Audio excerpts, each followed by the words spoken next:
So here I was, minding my own business today. During lunchtime, I thought I'd, go for a ride on my bike, as you do. So I went for a ride, cruising around the streets, got my iPod in. This old lady in her car, going about 30 kilometers an hour in a 50 zone. She comes up behind me.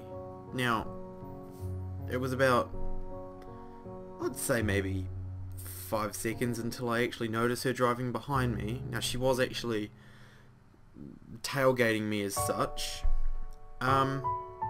So I turn around and see this old lady behind me. As you do, you give a nice considerate smile, because, hey, I didn't know what she was doing, I thought she was just driving slow behind me. So, I gave her the smile, turned back around and went on with my business.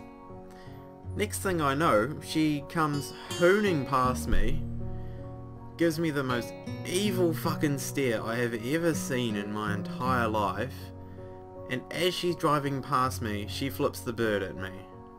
Does the biggest, most foul fingers, just massive fuck you to me, and just hoons off at about 70. What the fuck? Good evening, ladies and gentlemen, it's Panda here, and this is Panda's everyday life. Well, it's not actually that exciting every day, but I just thought I'd give you that little snippet of my day today. I thought it was kind of interesting. Welcome back for some more Katawa Shoujo. That was a very interesting intro. Let's get into it, shall we?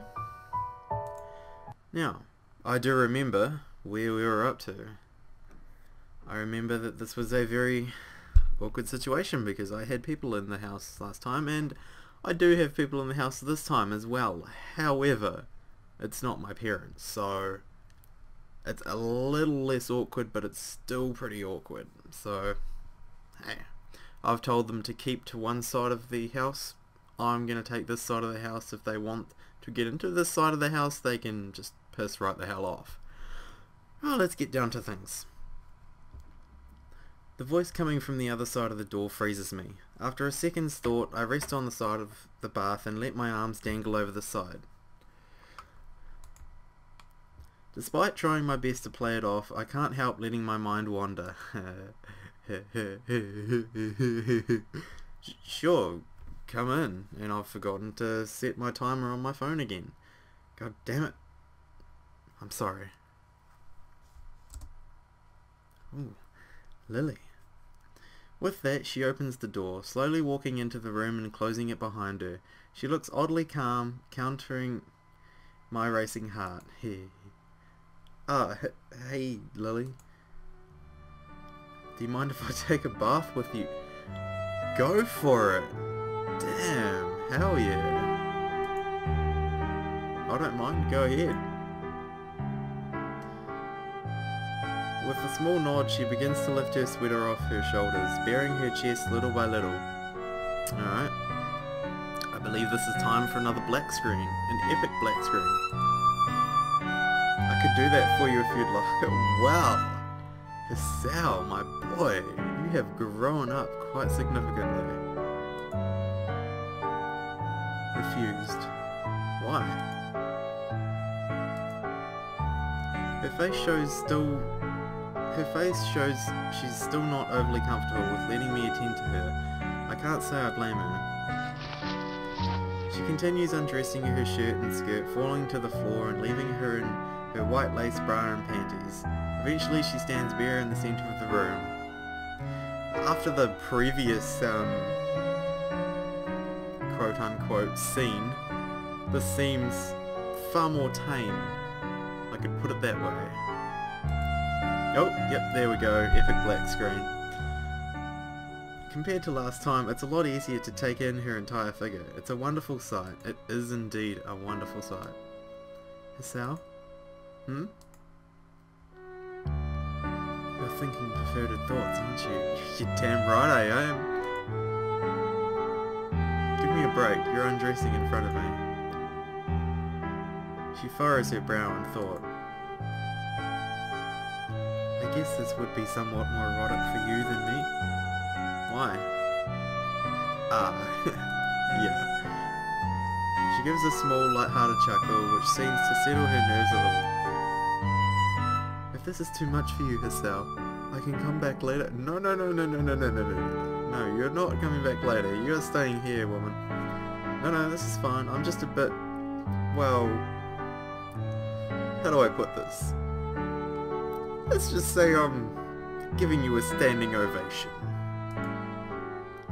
You're really beautiful, you know. My earnest comment draws a vivid red blush from Lilly. Hisao. I give a small grin. She's cute when she's taken off guard. In any case, may I come in? No, I thought I'd just make you stand there beside the bath naked for the rest of the time I'm in here. Sure. I lean forwards and take her soft hands in mine, helping her over the side of the bath. She feels out the side of the bathtub, then slowly lowers herself in, my breath catching when she sits and leans her back onto my front. Her legs inside mine. I'd expected her to sit at the other end. You expected wrong, my friend. Oh wow. Oh, okay. Letting out a long breath to calm myself, I rest my arms on the sides of the bath as I struggle to control my urges. Oh, you're not... by the looks of the picture, you're not really controlling your urges very well there, my friend. Far from missing the sight of her assets, the feeling of her body against mine is surprisingly relaxing. If Lily's so sensitive to touch, it must be all the more so for her. Your bath's quite hot, don't you? A bit. Do you want me to run some cold water to cool it down a bit? She gives a small shake of her head. No, this is fine. Okay. Conversation comes to an abrupt end, silence taking over. A very long and very awkward silence. This isn't really that awkward, I mean, you're in the bath with her. Maybe this was a bit too... Don't worry, it's okay. The situation only becomes even more awkward. As if to distract herself, Lilly runs her free hand over her legs while holding one over her breast for modesty. Yeah, you kind of did make this a bit awkward. Maybe it's a little bit too soon. I sit idly watching the wall ahead of me in the rising steam, every now and again stealing a glimpse at her body. The white of her skin glistens as she keeps sliding her hand over her legs, the length and tone all the more obvious. You know, compared to Akira, you look a lot more fine. I took after my mother's side, genetically. Akira took after my father's more. I guess that makes sense. How on earth did a native Scot and a Japanese businessman meet anyway? Well, there's this little joke that goes, there was a Japanese businessman and a native Scot in a bar, and the Japanese businessman said to the native Scot, no, I don't know where I'm going with this. My mother was a journalist. She met my father while he was at a conference in Inverness. Ah, I see. Taking after your Scottish side would also explain your height, I suppose. I look back down at her as she nods, and sigh at the ridiculousness of the situation. This really is too much, isn't it? You're enjoying it though, aren't you? In some ways, yes. I guess things turned out okay in the end. I'm definitely enjoying it. I mean, I'm not complaining. Everything's settled down. Nako took our relationship well, and we'll be going back to school tomorrow. Oh, damn. Don't remind me of that. Indeed, it's a shame to be going back so soon, but we'll still have our memories of this place. Oh, yeah, there'll definitely be some memories. Memories, huh? I suppose so. We'll have to see how everything goes once we get back, but for now, I'm just glad you like me. I've been winding myself up for weeks about that, so I'm thankful for things turning out like this. She nods, leaning into me as we share the warmth of our bodies. I'm not sure whether she'll be okay with it or not, but my temptation rapidly begins to get the better of my self-restraint. Hey Lily. Yes? How was it last night, that is? How was my performance?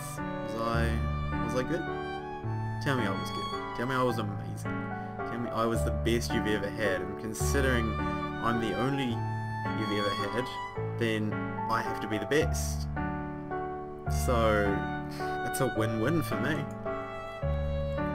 She pauses in thought before looking down slightly. A delicate smile finds its way onto her lips as she blushes, her body becoming more relaxed. It's more than enough to answer the question.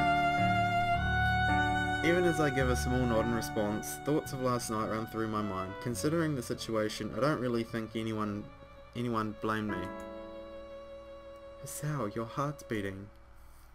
Her voice is cut off as I delicately place a hand on her thigh. While I resisted before, the memory of our first time is enough to make me give in.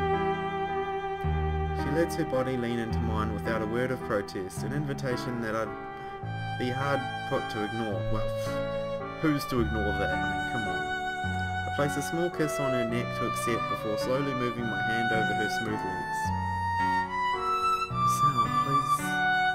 Even as she says it, her mouth curls upward into a smile, her tone caught between embarrassment and awkward giggling. Oh, she so wants it.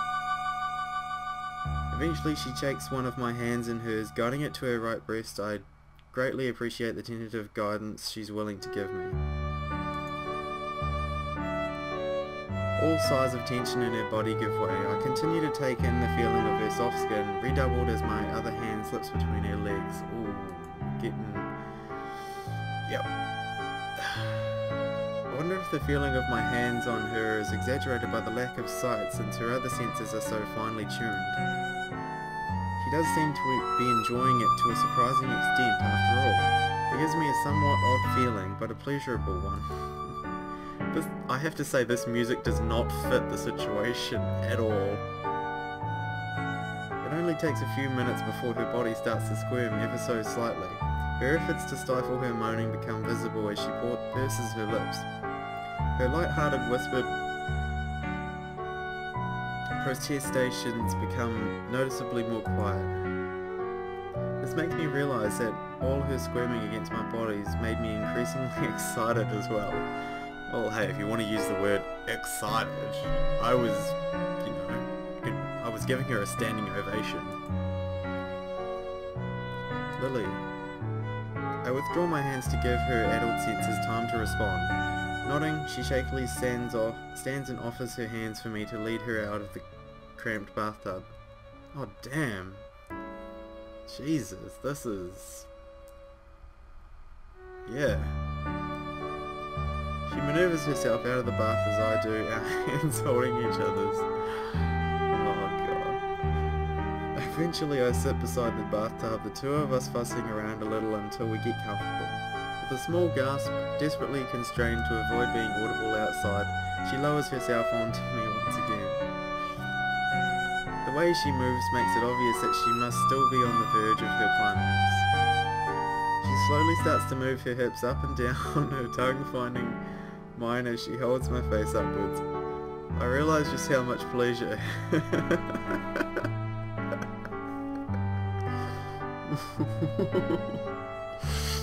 pleasuring her has excited me. I can't do this. I can't do this. I just can't. This is too much. Shit. Take a drink. Relax. Panda, relax. It's just reading things aloud. Hisao.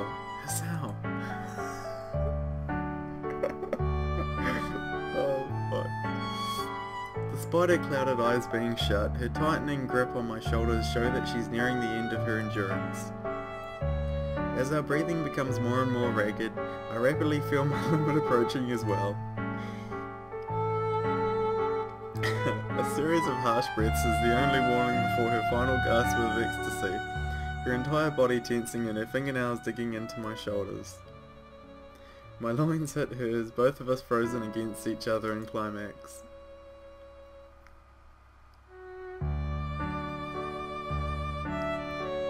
In a few precious seconds, it's all over. Lily's slumping forward onto me as I try to regain myself.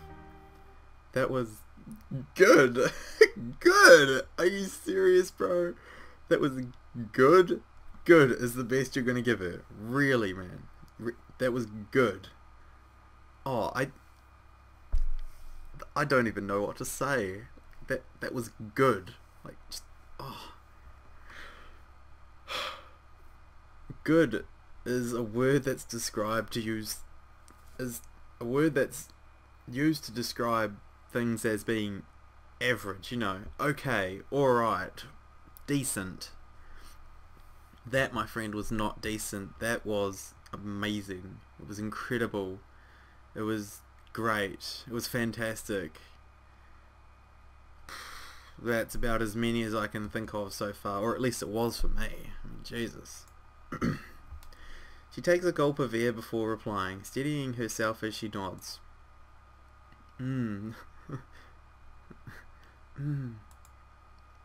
It's about as sensual as I'm ever gonna get with Lily.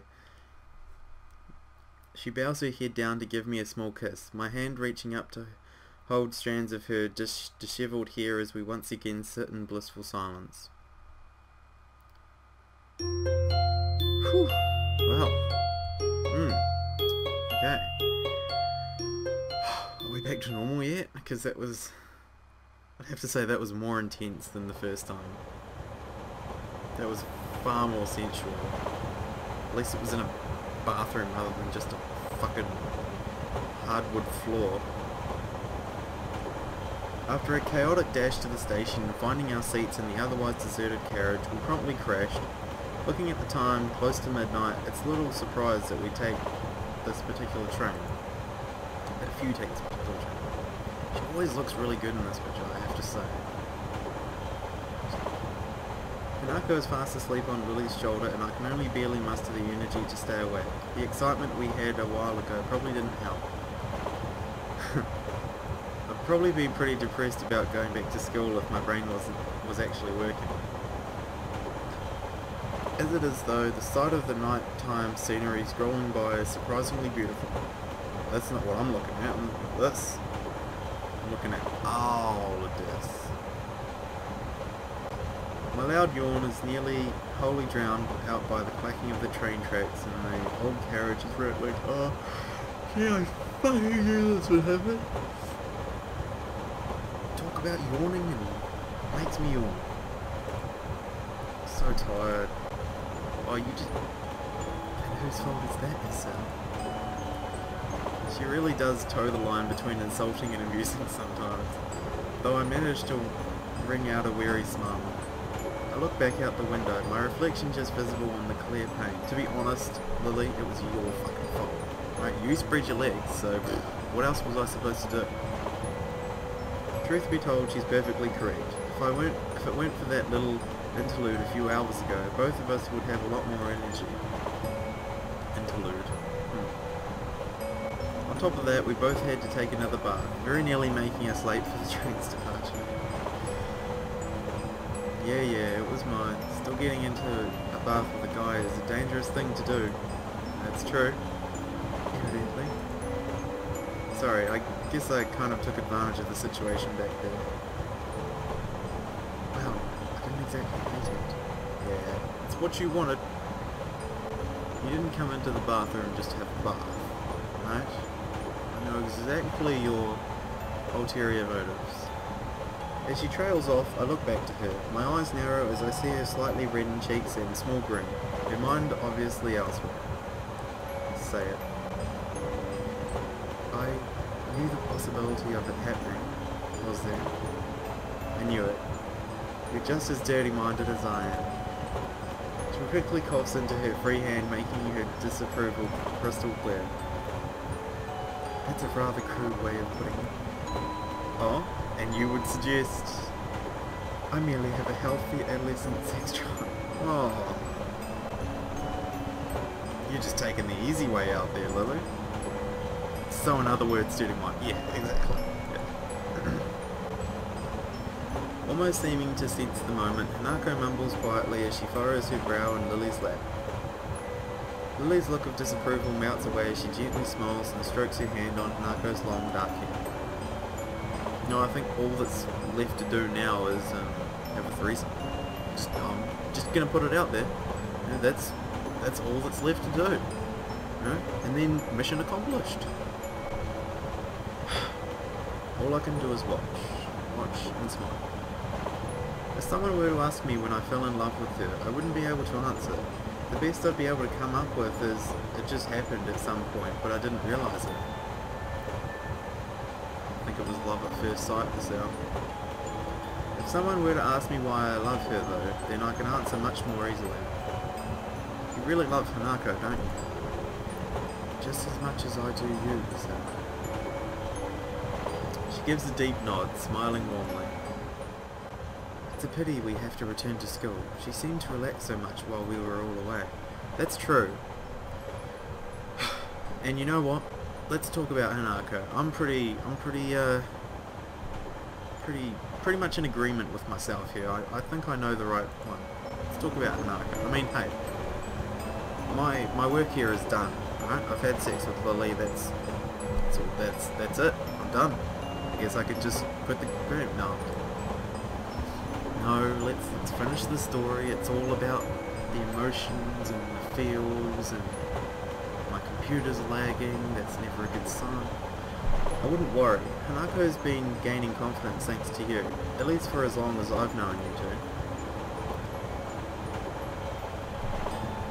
She gives a self-deprecating sigh.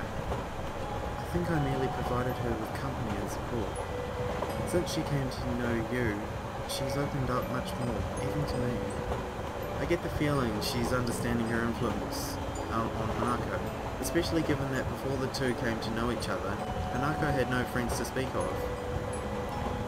The friends I'd had in my previous school fulfilled what I'd have expected of them, for the most part simply being there for idle chatter, but in Hanako and Lily, there really feels to be more to their relationship. Part of me envies it, but another can't ignore the fact that the school year will eventually end. After graduation, I really have no idea what Hanako will do. This trip has shown me just how much we've all come to depend on one another.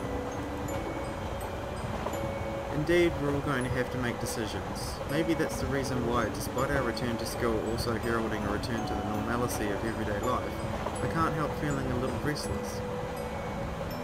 On the bright side, it won't take long for the summer holidays to arrive after our exams are finished. We could come back here during the summer holidays if you want. For a moment, she thinks on the notion, her face becoming somewhat distant. I can only guess she's reflecting on all that's happened here. That would be good, I think. Just me and you.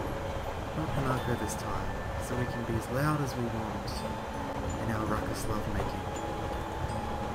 I nod approvingly, smiling at her. Summer together with Lily. This idea seems like the perfect way to spend our holiday. I'd have to agree. As we get into the new chapter, in a very beautiful scene with half of me and all of Hanako. Oh, I did not just say that. Oh, I just said Hanako. My God. Do not strike me down with vengeful force. Please. It was an accident, I swear. After the excitement of our trip to Hokkaido, it seems strange to be right back to the usual daily routine so soon. Indeed, it feels like a normal day, the same as any other. Well, that's what I'd like to think anyway. To tell the truth, the atmosphere of the entire school has changed. While an undercurrent of subdued trepidation had previously pervaded the class, now that the exams are in sight, it's boiled over into frantic studying rarely seen otherwise. One day until exams start. It's horrific, really, that instead of studying we went and wasted our time up north.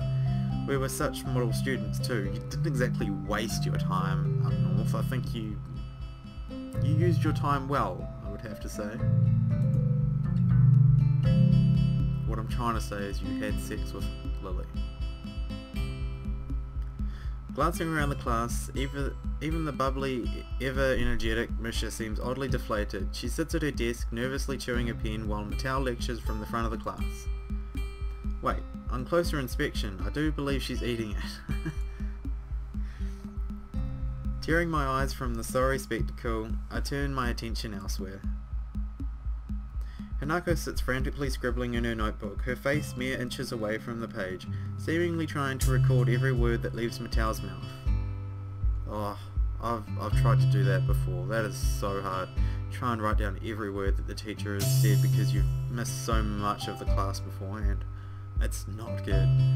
Not good. Shizune's, well, Shizune. Cool as a cucumber, she sits diligently taking notes with her attention wholly focused on the front of the class. You know what cucumbers are usually used for? Apart from in a salad? Just gonna leave that there, just let it ponder in your mind until it explodes. Truth be told, it's what I should be doing as well, if not for the fact that I feel like I have a pretty good handle on what's being covered already. I wonder how Lily's doing. While she does have a good head on her, she has plenty on her plate, unlike me. Her class representative duties, taking care of Hanako, her other social contacts, her extra English studies, that girl really does take on a lot. Well, hey, she took on you last night. I mean, that is a lot. I mean, down below, Hisao, you and me, a lot. Way to be cocky, panda. The lunchtime bell brings a sigh of relief from the entire class. Mattel being no exception. I get the feeling he much prefers the more laid-back atmosphere of his normal classes to the frantic pace of exam preparation we're subjected to right now. Hachan. Help me. I lower my eyelids to half-mast, making clear my intention of doing quite the opposite. Help me, help me, help me. Not going well?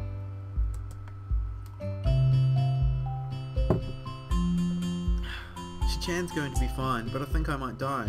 Am I going to die, Hachan? Will you let me die from all this work? How maudlin. Given that she's neither the brightest student in the class nor the most diligent, it isn't a great surprise that she's finding it hard to cope with the workload. Sorry, Misha, but I've got my own work to do. I thought you and Shizune would be studying together over the long weekend anyway. Studying's too boring to waste a holiday on, Hachan. Shopping together was much more fun, wasn't it, Hachan? It's only now that I realise Shizune's been looking over to us and that Misha's arms have been moving lightly all this time. I must be really zoned out to not have noticed. What is it with girls and shopping anyway? Even Lilly and Hanako have dragged me out with them a couple of times. But you went anyway? It's so rare to see a guy that likes going shopping. Have you know some guys have semi-decent shopping sense? Fashion sense, sorry. Clearly not me because I got shopping and fashion. Jesus Christ, I'm just going to stop talking. Well, my role would probably be best described as pack mule. I can't say I share your enthusiasm about the experience, but you're a pretty shit pack mule as well. I mean, you just have heart attacks and they have to drag you back to the house, and then have sex with you. Back to the exams. You studied after you got back from the days off, didn't you, Shizune? ... Of course, Hachan. It's only sensible to study in the days before. Ugh. Misha makes it sound vaguely similar to a dying cow as she realises her folly and unceremonious flops onto her desk, betrayed even by her best friend. Judging from Shizune's quite frustrated look at Misha, she probably told her to study as she did. Don't worry, you can still gain some marks if you start studying now. Maybe. Misha does not seem overly amused. It seems the bubbly balloon of everlasting cheerfulness has been cruelly popped. Wonder how Mickey's going. ... Shizune's signing goes unnoticed by the moping Misha. Earning a quick poke in the shoulder, it takes barely a moment for Misha to get back into form. So what did you do over the weekend, Hachan? She took a trip up north with Lilly and Hanako. It was pretty nice. I see both of them now narrowing their eyes at me, their minds surely in the gutter. Well, they have every reason to. The fact that their suspicions are founded makes the situation all the more awkward. We just... Bullshit! We just studied and went sightseeing. There's nothing more to it. What's that smell? Can you smell that? I think it's coming from Hisao. Oh, it smells like bullshit.